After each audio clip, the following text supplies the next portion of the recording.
तिकडे कोल्हापूरमध्ये राजकीय घडामोडींना वेग येतोय। कागल विधानसभा मतदारसंघात समरजित घाटगे यांनी शरद पवार गटामध्ये प्रवेशाचे संकेत दिल्यानंतर कार्यकर्त्यांमध्येही उत्साह पाहायला मिळतोय। घाटगे यंदाची निवडणूक तुतारी चिन्हावरती लढण्याची शक्यता आहे। कार्यकर्त्यांचा मेळावा घेऊन घाटगेंनी भूमिका जाहीर केली आहे। या भूमिकेनंतर कार्यकर्त्यांनीही समर्थन दिलंय।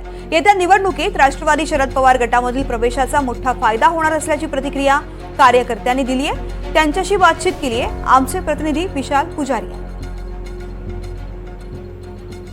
जेव्हा 2 जुलैला अजित पवार गट महायुतीमध्ये आले तेव्हापासून हा विषय होता की सिटिंग लोकांनाच तिकीट मिळणार आहे आणि काही गोष्टी आपल्या नेत्याच्या हाताबाहेर आहेत हे समजायची परिपक्वता माझ्यामध्ये आहे आणि त्यामुळं मी परत सांगतो की हा निर्णय माझा जेव्हा झाला तेव्हा मी माझ्या सगळ्या नेत्यांना भेटून हा निर्णय सांगितला। मी परस्पर काही निर्णय घेतला नाही।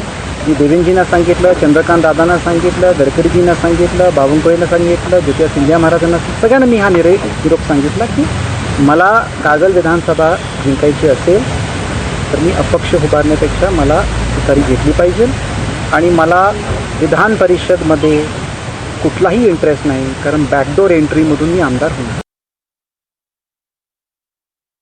मोठी उलटापालट झालेली आहे। समरजितसिंह घाटगे यांनी तुतारी हातात घेण्याचा निर्णय घेतलेला आहे आणि या निर्णयानंतर कार्यकर्त्यांमध्ये सुद्धा उत्साह पाहायला मिळतोय। माझ्या पाठीमागं अनेक कार्यकर्ते देखील आहेत। आपण त्यांच्याकडून जाणून घेणार आहोत की काय नेमक्या या संपूर्ण निर्णयानंतर त्यांच्या काय भूमिका आहेत। काय सांगाल समरजितसिंह घाटगेंनी आज जो निर्णय घेतला आहे तुतारी हाती घेण्याचा?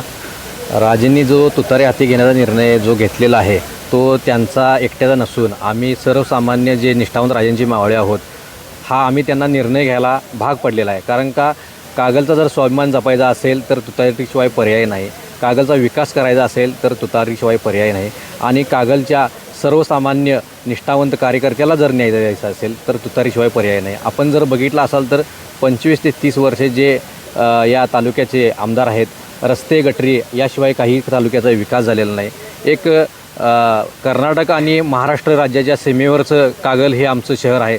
ज्या मानानं कागल शहराचा विकास व्हायला पाहिजे होता त्या मानानं कागल शहराचा विकास झालेला नाही आणि आम्हाला एक अशी खात्री पटलेली आहे की आदरणीय शरदचंद्र पवारसाहेब हेच आम्हाला पाठबळ देऊन ताकद देऊन विधानसभेमध्ये पोचवू शकतील। म्हणून आम्ही आज आमच्या सर्व कार्यकर्त्यांनी राजेसाहेबांना तुतारी हाती घेण्याचा हा निर्णय आम्ही त्यांना घ्यायला भाग पाडलेला आहे। नक्कीच या ठिकाणी तरुण तडफदार देखील कार्यकर्ता आहे। काय सांगशील आज राजेंनी जो निर्णय घेतला आहे?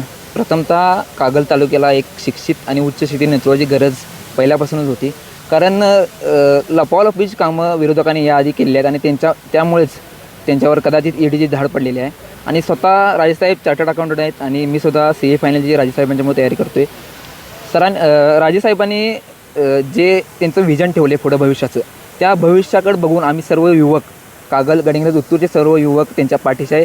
त्यांनी सांगल ती पूर्व दिशा आम्ही म्हणायला तयार आहे। त्यांनी घेतलेला निर्णय तुतारी जो आहे तो आम्हाला मान्य आहे आणि आम्ही त्यांच्या पाठीशी खंबीरपणे आहे। नक्कीच एक उच्च शिक्षित तरुणसुद्धा या निर्णयाला मान्य करतायत। खरं तर गेली अनेक वर्ष या मतदारसंघामध्ये हसन मुश्रीफ यांचं पारडं जड होतं। आज राजेंनी जो निर्णय घेतला आहे काय नेमका फरक पडेल? सर्वसामान्य जनता जी आहे या निर्णयामुळे राजेंच्या सोबत गेली। याच्या आधी काही पक्षामुळं काही लोकांना मतदान करताना अडचण येत होती। आज माझ्या सर्वसामान्य बहुजन माणसाला एक पवारसाहेबांचा एक चेहरा आहे महाराष्ट्रामध्ये। पवारसाहेब आणि सर्वसामान्य अल्पसंख्याकांचा एक नातं घट्ट आहे आणि त्या नात्याचा कुठेतरी आम्हाला यावेळी फायदा होईल आणि राजेसाहेबांना विजयपथावर पडेल। नक्कीच राजेसाहेबांना या निर्णयाचा फायदा होईल।